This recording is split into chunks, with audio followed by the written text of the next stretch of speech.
3, 2, 1, autozoom, te lo ricordi? Autozoom era Lupo Solitario. Lupo Solitario. Qui invece stiamo facendo un momento di follia. Stiamo facendo Patrizia Siusi News. Allora, parla della Fiera del Riso. Mi sta molto a cuore. Appunto. Fino al 12 ottobre, cioè fino a domenica, c'è la Fiera del Riso a Isola della Scala. Siamo vicini a Verona. Da più di 50 anni è la più grande fiera del riso, del risotto.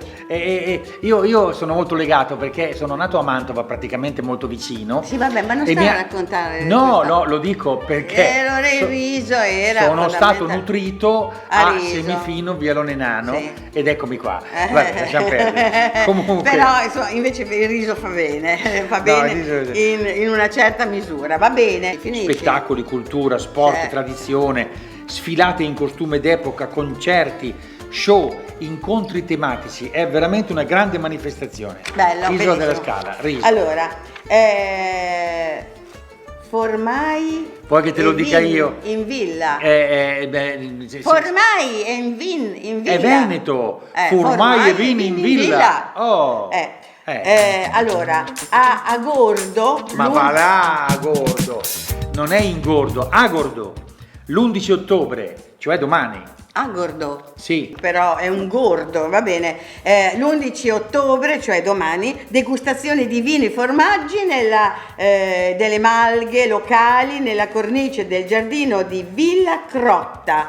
Possibilità di abbinare al percorso la degustazione anche la visita alla Villa Veneta, aperta al pubblico. Un'occasione unica per un tuffo nella cultura di Conca Agordina. Agordina l'hai detto bene. Agorda, vabbè. C'è una notizia molto particolare, secondo me significativa. Il sindaco di Vernazza, siamo alle 5 Terre. Vernazza, alle 5 Terre. Sì, ha vietato i selfie vicino al mare. Perché? Perché una ragazza, per scattarsi una foto, è cascata dalla scogliera, l'hanno salvata per miracolo. E allora noi vediamo sempre delle buone notizie, stiamo parlando di turismo, però per esempio a Busche nel Bellunese è successa una disgrazia vera. Sempre per i selfie? Sempre per i selfie. Ma no, sì. dai, ci prego. Una ragazza si è arrampicata sul pilone di un ponte ed è insomma, vabbè, lasciamo perdere. Madonna, ma è terribile. Sì, infatti, mi raccomando, non fate delle sciocchezze assolute. Con sti selfie, ragazzi, veramente. Morire per un selfie non si può. No. A proposito di divieti, allora, Lanjaron è una bella. Sì. Ma insomma, perché mi correggi sempre? Lanjaron,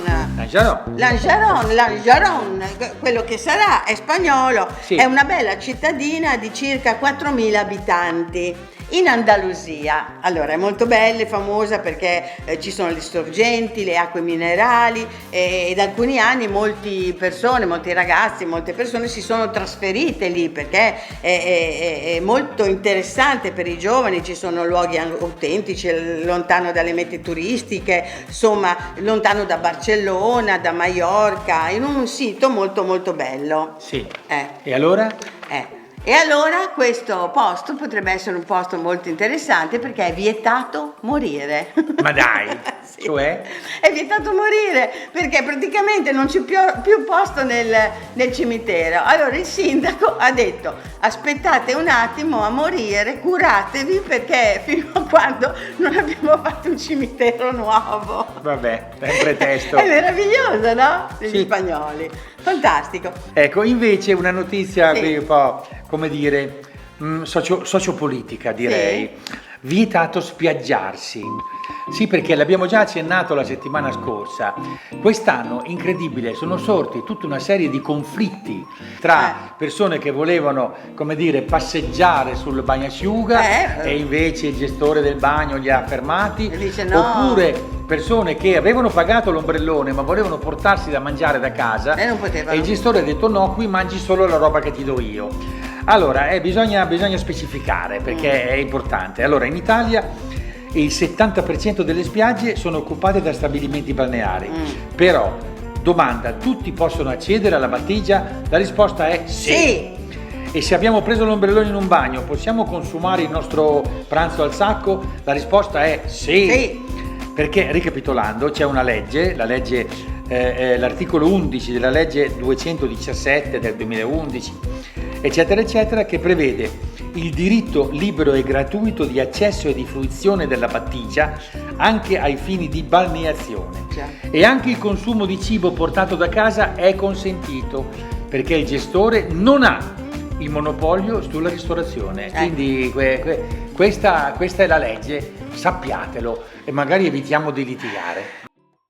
Allora, Invidia Lussis, è un altro titolo che ha fatto lui. Allora, turismo di noi normanoidi, no? Quest'anno è andato molto male, esempi anche si sprecano, le spiagge vuote, poca gente. Invece il turismo di lusso, ma è andato benissimo! È andato benissimo, anzi lussissimo, proprio a gonfie vele.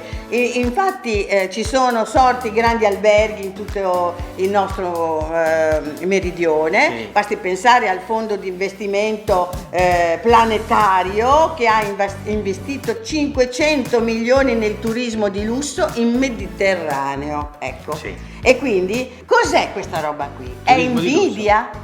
È che noi siamo invidiosi di questi qui, peggio ancora, siamo ammirati? No, perché poi potrebbe essere quello, no? Che ce l'hanno detta, per cui chi è un pochettino che non ha a disposizione tanti soldi, eccetera, magari ammira chi spende e si sente un po' da meno, no? Cioè, cos'è sta roba? Sì, tra l'altro posso aggiungere un'altra notizia rispetto al turismo di lusso. C'è un appello del CAI, Club Alpino Italiano, del Veneto, basta elitaxi, perché ormai ci sono una serie di turisti che vanno in cima alle montagne direttamente in elicottero, e questo è inquinante da tutti i punti di vista, ma anche in qualche modo, insomma, non è un buon servizio al senso della montagna. Ecco. Quindi la domanda è: qual è il vero lusso? Cos'è il lusso? Io lo so. Tu lo sai? Certo. Davvero? Qual è? Certo. Cioè, il lusso è lo slow tour nei luoghi del cuore. Il lusso è apprezzare culturalmente qualcosa che si vede, sapere che cosa c'è dietro, il senso. Questo è il lusso. È il lusso.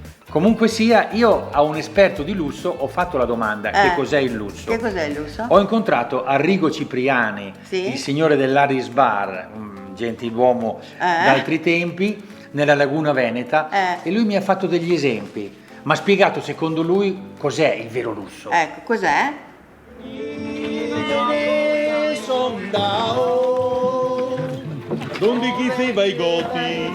Siamo a Torcello. Siamo nel posto dove è nata Venezia, 638 d.C. e quindi questo è il nucleo fondante di Venezia.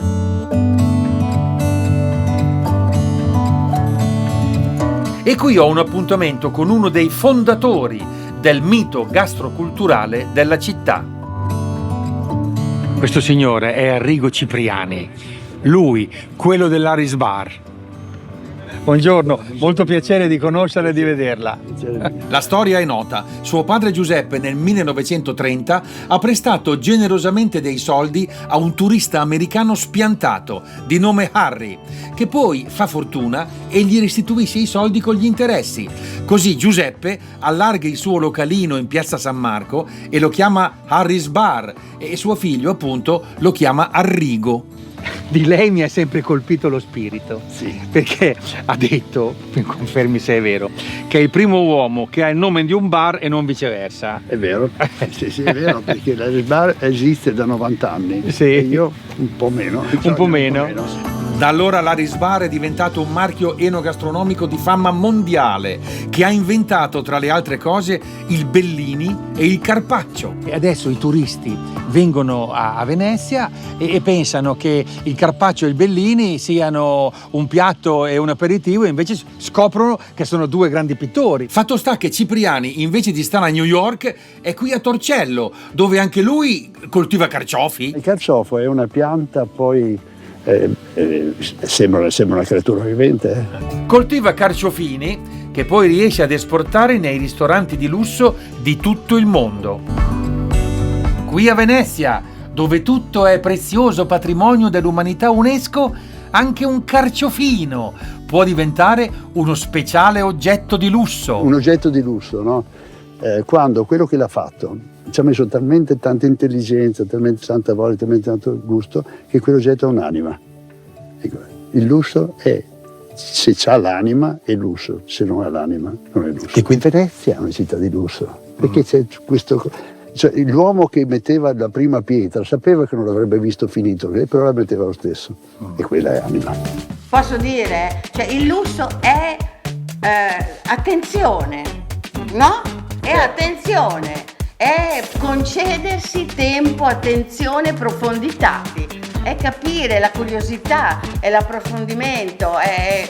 Ciao. E mi viene in mente anche un'altra cosa, il lusso è viaggiare tranquilli e quindi assicurati, assicurati con Columbus Assicurazioni, e se fate l'assicurazione partendo dal sito Italia Slow Tour o Turisti per Caso, sconto del 10%. Tomò. Ciao, alla che prossima. Lusso.